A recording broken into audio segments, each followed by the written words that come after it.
विधानसभा सत्र पर खास बातचीत करने के लिए मेरे साथ मौजूद हैं बीजेपी के विधायक अजय महावर जी। सबसे पहले ये बताएं कि विधानसभा सत्र जो शुरू है उसमें आप लोग क्या मुद्दा उठाने वाले हैं, खासकर बीजेपी, क्योंकि देखा जा रहा है कि एलजी और साथ ही साथ जो सत्ता है उसके बीच में काफी रार आजकल है।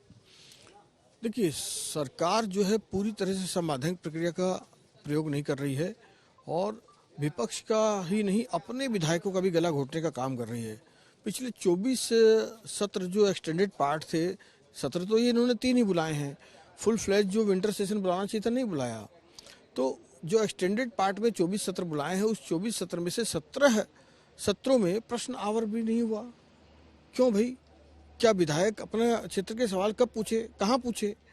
तो ये बड़ी ही एक विडंबना की बात है, दुख की बात है। और जहाँ तक मुद्दों की बात है, हम दिल्ली के मुद्दों को हमेशा उठाते रहे हैं। इस बार भी हमने ध्यानाकर्षण प्रस्ताव भी लगाया है और नियम 55 के तहत हमने अल्पकालिक चर्चा भी लगाई है, जिसमें शिक्षा, स्वास्थ्य, परिवहन, प्रदूषण सभी मुद्दे हैं, भ्रष्टाचार सभी मुद्दे हैं।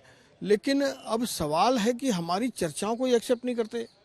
इस 24 सत्र में एक भी विषय ऐसा नहीं है जो विपक्ष का इन्होंने अल्पकालिक चर्चा के लिए या ध्यानाकर्षण प्रस्ताव में लिया हो।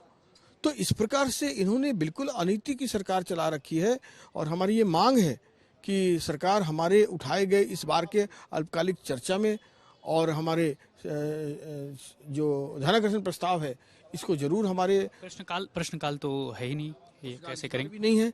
तो यही तो मैं कह रहा हूँ कि ये भारत के 31 राज्यों में एकमात्र दिल्ली ऐसा राज्य है जहाँ इतना गला घोटा गया है कि विपक्ष की आवाज़ तो छोड़ो, अपने विधायकों का भी गला घोट दिया गया है।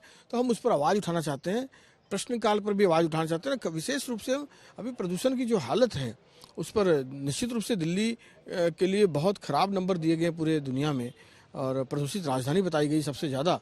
ये बड़ा चिंता का विषय है। तो ऐसा लग रहा है कि सत्र अब हंगामेदार होगा। सत्र तो हंगामा, आप देखिए ना कि ये सीधा सीधा खुद ही हंगामा कर देते हैं। एलजी को गाली देने के लिए वेल पे उतर जाते हैं, उन्हें बाहर नहीं निकाला जाता। विपक्ष के लोग जरा सी बात करते हैं तो उन्हें मार्शल से उठा के बाहर फेंक दिया जाता है। तो सत्र हंगामेदार तो वो करते रहते हैं। अभी देखिए एमसीडी के चुनाव में क्या किया इन्होंने, उस पर भी देखिए ये यही काम करेंगे। ये एलजी को गाली देंगे, ये एमसीडी पर बोलेंगे। अब सत्ता पक्ष को चाहिए था, क्यों सत्ता पक्ष इसलिए बोला कि उनकी संख्या पार्षदों की हमसे ज्यादा है। वो चोर दरवाजे से भाग निकले, खुद ही हंगामा कर बैठे। क्यों? शपथ लेने नहीं दिया। क्यों? क्योंकि उनको डर था कि मेयर उनका नहीं बनेगा। उनके 2 सेट भरे गए थे, हमारे तो एक ही सेट भरा गया था। तो 2 जब सेट भर गए तो इसका मतलब साफ था कि विभाजन के बीज तो उसी समय बो दिए गए थे और उनके अंदर विश्वास नहीं था उनके पार्षदों में कि वो एक मेयर को चुना कर जीत करके लेकर आए। इसलिए उन्होंने भागने का, पलायन का रास्ता चुना और शपथ समारोह में विघ्न डाल करके और चोर दरवाजे से भाग गए। ठीक है, तो ये थे बीजेपी के विधायक अजय महावर, जो साफ तौर पर कह रहे हैं कि प्रश्नकाल जो खत्म किया जा रहा है वो साफ तौर पर बहुत सारे सवाल उठाता है चुनी हुई सरकार पर। दीपक भीष्ट के साथ राम किंकर सिंह, दिल्ली तक के लिए।